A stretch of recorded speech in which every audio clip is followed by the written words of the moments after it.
गांव के बाहर एक घना जंगल था जिसमें जाने की हिम्मत कोई नहीं करता था। उस जंगल के बारे में कहानियां थीं कि वहां जंगली जानवर और अजीब आवाजें सुनाई देती हैं, लेकिन गांव के हर घर में शेरू का नाम हर बच्चे और बड़े की जुबान पर था। शेरू एक समझदार और बहादुर कुत्ता था जो हर किसी का प्यारा और गांव का रक्षक था। एक रात की बात है, आसमान में काले बादल छाए हुए थे और तेज हवाएं चल रही थीं। गांव में रहने वाले किसान रामलाल की 6 साल की बेटी गुड़िया अचानक घर से गायब हो गई। पूरा परिवार घबरा गया। गांव के लोग इकट्ठा हुए और ढूंढने निकल पड़े, लेकिन घने अंधेरे में कोई भी जंगल की ओर जाने की हिम्मत नहीं कर पाया। तभी शेरू ने भौंकते हुए जंगल की ओर देखा।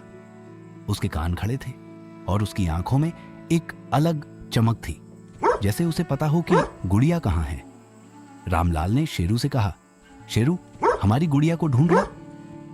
शेरू ने जैसे उसकी बात समझ ली, उसने तुरंत अपनी पूंछ हिलाई और जंगल की ओर दौड़ पड़ा।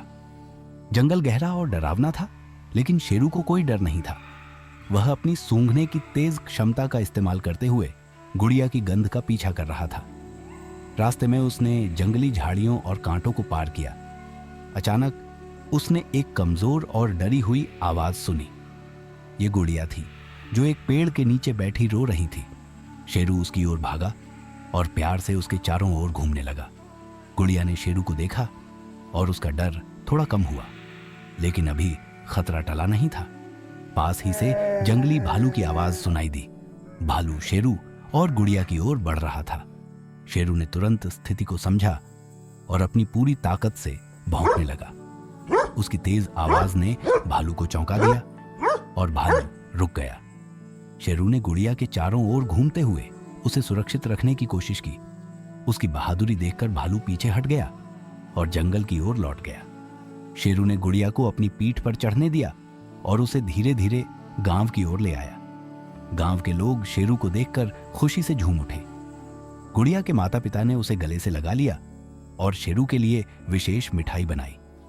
उस दिन से शेरू गांव का हीरो बन गया। उसकी बहादुरी की कहानी हर घर में सुनाई जाने लगी। शेरू अब भी गांव में हर किसी का प्यारा था, लेकिन उस रात के बाद उसने साबित कर दिया कि वह न केवल वफादार था, बल्कि असली नायक भी था।